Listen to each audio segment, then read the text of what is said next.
So welcome back everybody. I hope you've enjoyed a nice lunch and didn't bake too much in the sunshine. My name is Amy Thomas. I'm a Wellcome Trust Research Fellow at the University of Bristol and I'm going to be chairing this session.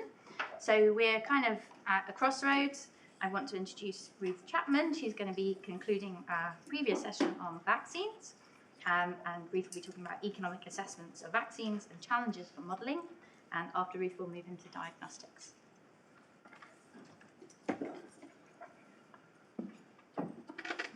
Thanks, Amy. Hi, everybody. I'm Ruth Chapman. I'm a senior research scientist at Evidera. So we are a consultancy company.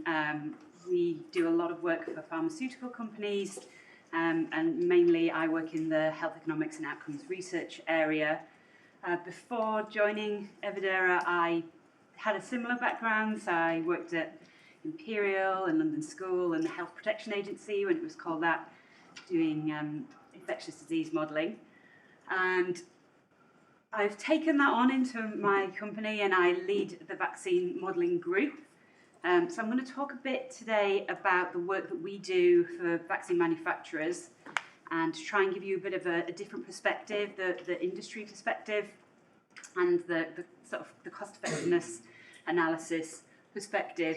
I should say that anything that I say here is all my own opinion and nothing to do with my company or the clients that we work for, just in case you dislike anything that I say. So I want to talk to you a little bit about the market access pathway for vaccines. So it's different to normal drugs. We work a lot in standard pharmaceuticals as well as vaccines, but it's quite different. So there's something called a NITAG. I think we heard a little bit about that from the WHO discussion. But these are multidisciplinary groups and they conduct independent evidence-based assessments for immunisation strategies. One of their key factors is a vaccine cost effective? So depending on the country, the way that NITAGs work and how they influence vaccine policy is a little different. So some countries just do NITAG assessments, some do NITAG and then an HTA assessment. And in most instances, the NITAG recommendation doesn't necessarily have to be picked up by the government. So it might be that there are budgetary restraints that mean that they can't actually do what's recommended, except for in the UK, where I believe the JCVI recommendations are, I can't remember what the word is, legal, binding. So there's a sort of process that vaccine manufacturers need to go through to be able to do this. And there are some key differences between vaccines and normal drugs and how they're assessed. So if we look at a traditional HTA, that would be, say, for an oncology drug or heart disease treatment, the things that they're focused on compared to a NITAG are slightly different. So obviously the target population is different. When we're thinking about a vaccine, we're thinking about the impact on a whole population, whereas for a traditional drug, you're just worried about the people who have that disease that you are treating. So there's a different consideration.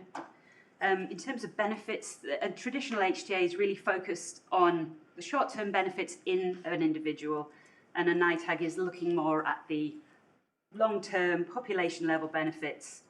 The efficacy that you're using is usually from a clinical trial for a standard HTA.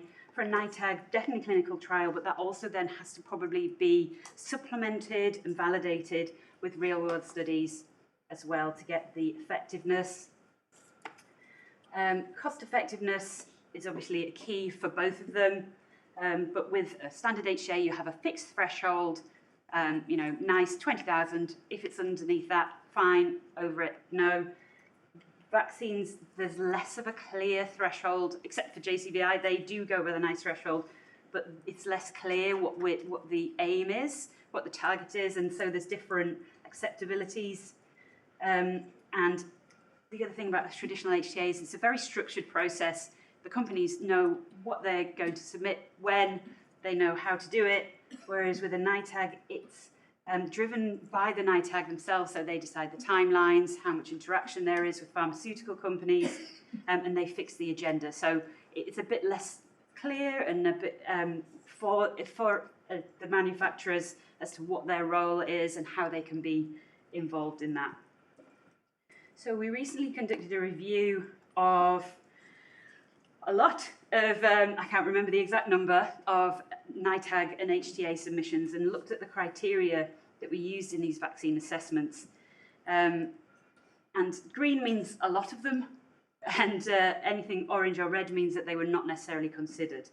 So you may be surprised to see that transmission models were not necessarily considered as much as we might have expected, given how important they are in telling us about the impact of vaccination.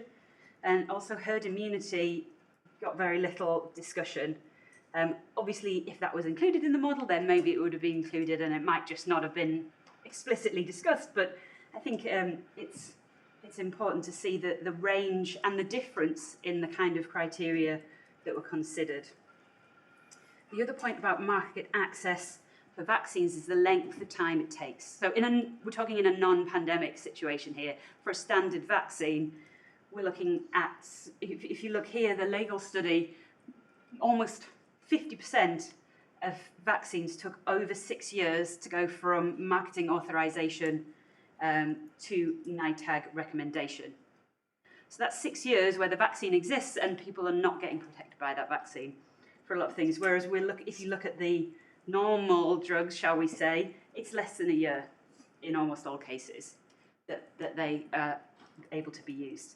So there's something there to be said for speeding up that process to allow greater market access. And something we're working on at the moment, inspired by CEPI's 100-day target for vaccine manufacture, we're looking at whether it would be feasible to reduce the timeline to 100 days for market access for vaccines and what the barriers there.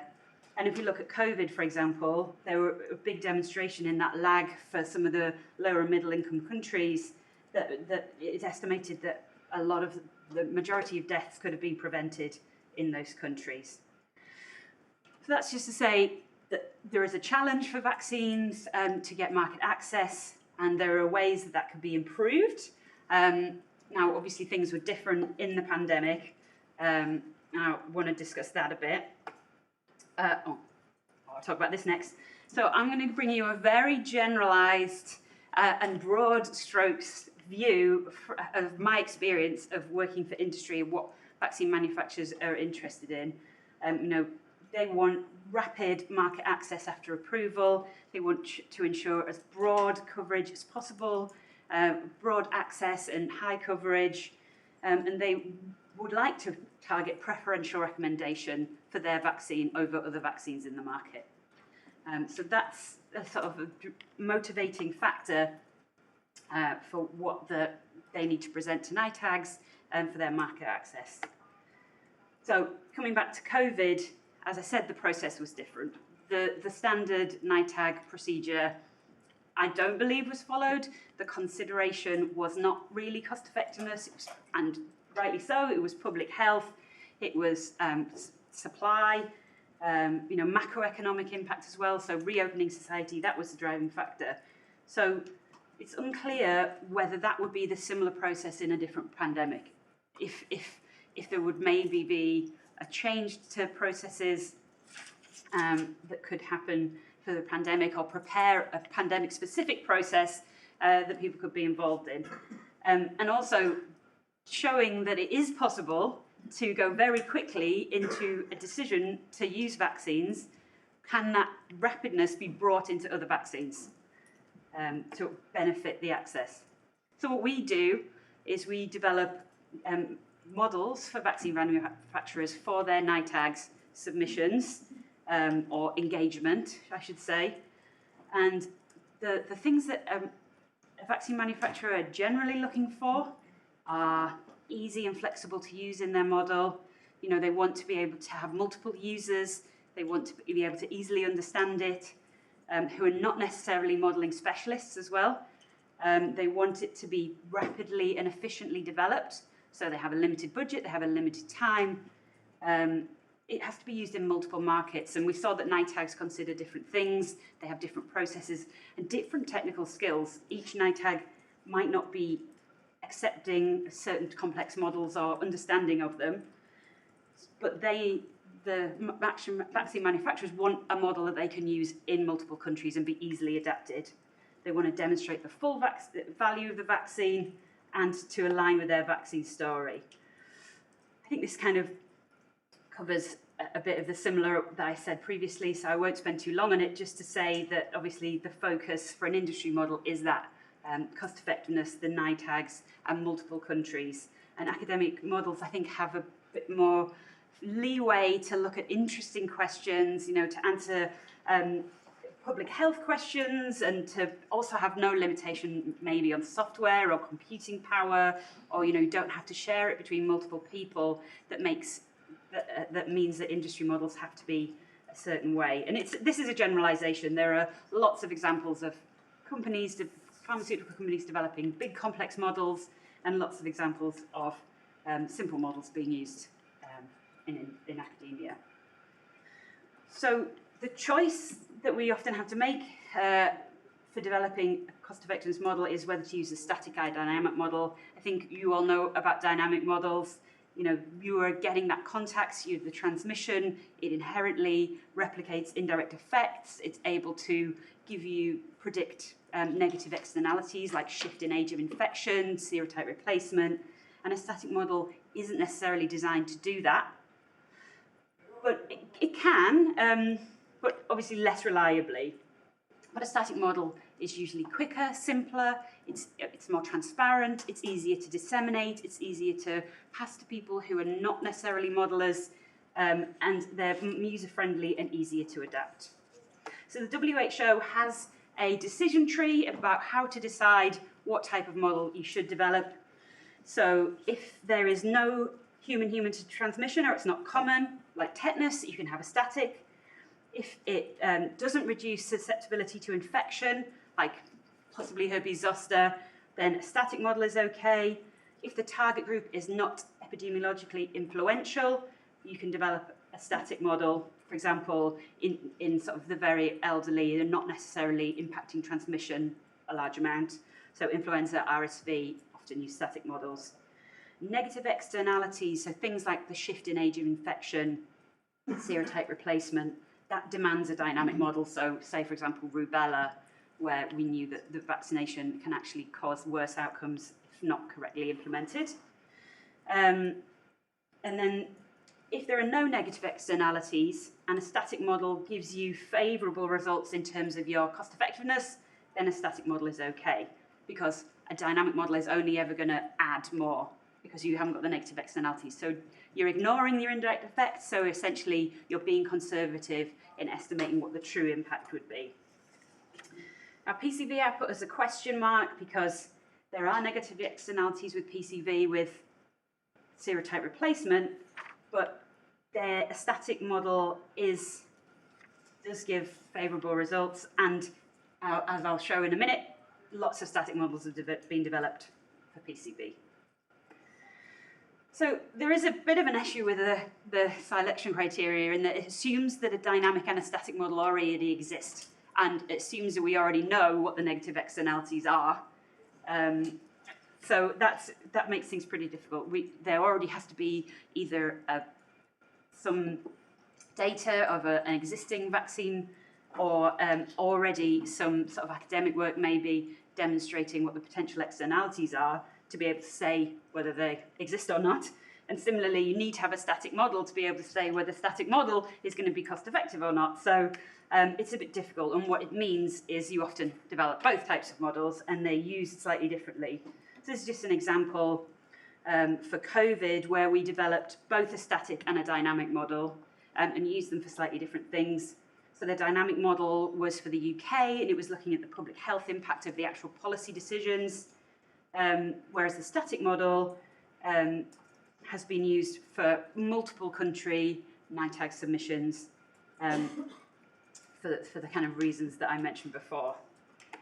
So I mentioned pneumococcal, and it's an area that I've worked in and I'm very interested in. So we know with pneumococcal that there's a large indirect benefit for treatment and for vaccination, and you get a real benefit in the elderly for vaccinating children. But there is also the serotype replacement issue that's really complex and difficult to predict. The type of model that you need to predict those things are very difficult to develop. And for that reason, you'll see that the majority of NITAGs have used static models, or the submissions to NITAGs have been using static models, with some attempt to include indirect effects through a reduction in incidence, vaccine-specific serotype incidence. So there's a couple of reviews that I mentioned here that just demonstrates that almost every economic assessment has been done with a static model and not a dynamic model. And as I said, it's challenging and time-consuming to build one for pneumococcal, and it's not necessarily what you need to do for a NITAG in terms of demonstrating cost-effectiveness. Is that the job of the industry to say what serotype replacement is going to be, or but just to say that their vaccine will be cost-effective? And again, for pneumococcal, both types of models are developed by vaccine manufacturers. So this is a static model that we developed that was used for ACIP and NACI, and actually multiple NITAG submissions, which did include some indirect effects. However, you might disagree with how we did that, but it did. And but there are industry-based dynamic models that are big and complicated and will have taken a very long time to develop.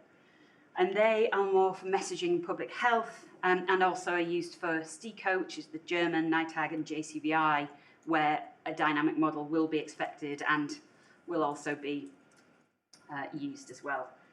I did want to also mention the broader elements that are not considered by NITAGs, and that actually some of these were considered for COVID. So standardly, we're just looking at the patient, quality of life, and length of life, and basically the cost effectiveness. But there's lots of other things that we could possibly consider, like carer impacts on quality of life, things like impact on the health system. So I think somebody mentioned earlier that if RSV and flu and COVID all come at the same time, you can get extra health system impacts that are not necessarily captured. So there's a range of extra things that are not captured in a standard cost effectiveness that I think the industry have been pushing to try and be considered to be included as well. And I think my point is that actually these were included in the COVID-19 assessment, like macroeconomics, the impact on education, so be able to reopen schools, and the impact on the health system were all a real consideration in those vaccine decision making. So it suggests that it is possible to consider those, and maybe we should bring those in a bit more. So here are my questions from my perspective. Is what would be the process in the future for the assessment of vaccines from a sort of cost effectiveness standpoint, and what would the role of industry be in those? Maybe there'll be some special pathway developed.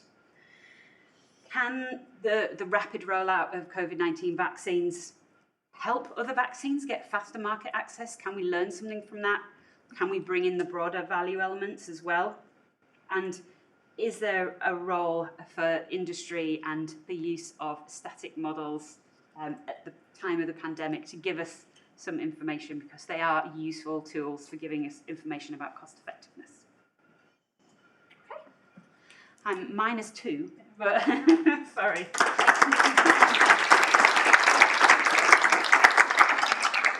So we have a question online. Okay. If that's all right with you. So what's your thoughts on the true value of these additional components of value, given that many of them overlap and they do seem very open to subjective interpretation?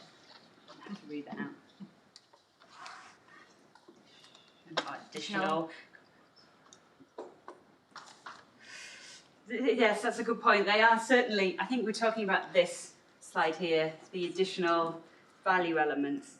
Yeah, they certainly are subjective to a certain point, and obviously trying to include them in a standard cost effectiveness is really challenging, because how do you put a monetary value on some of these things? And I think that's where the challenge has been in actually including them. I think you can always suggest, like, look at the impact we might have on X, Y, and Z, but whether that is formally considered, if, say, for example, your ISA was too high, but you had all this additional impact, I'm not sure it would be considered, and I think it would be nice to have some clarity on that.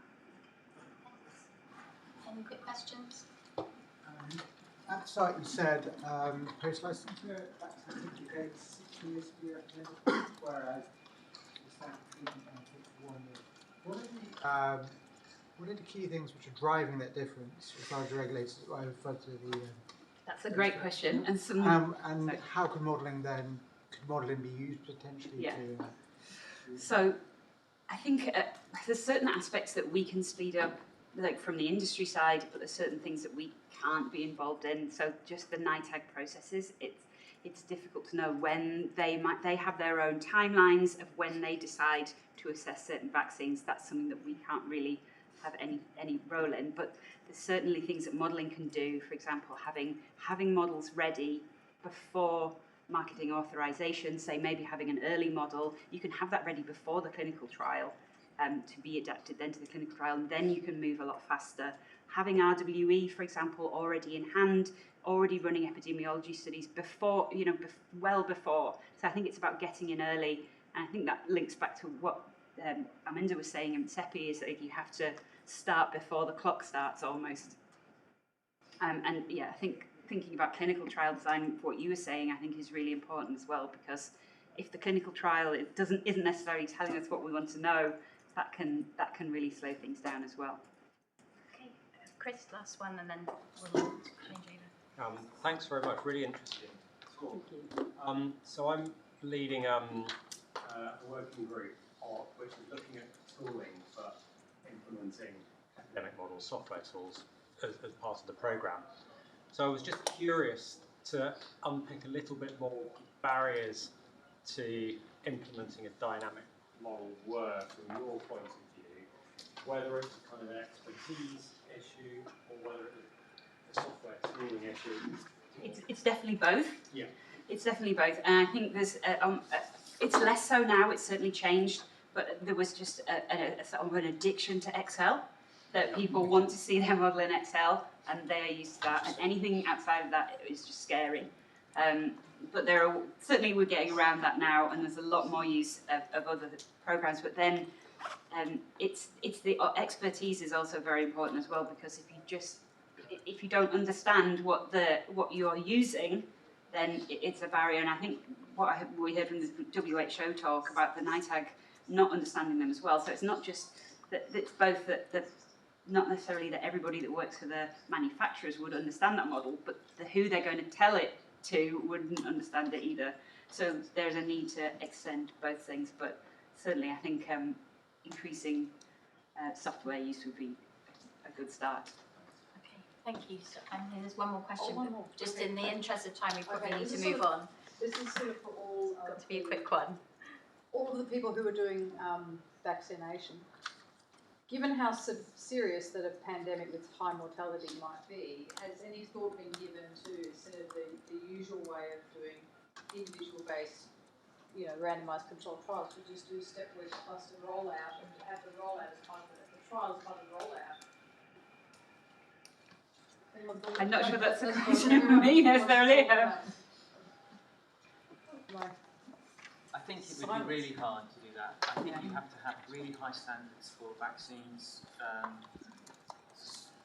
to maintain confidence in the vaccines. So I really think that would be very hard. I think you could have done it for non-pharmaceutical interventions. Okay, thank Ruth again.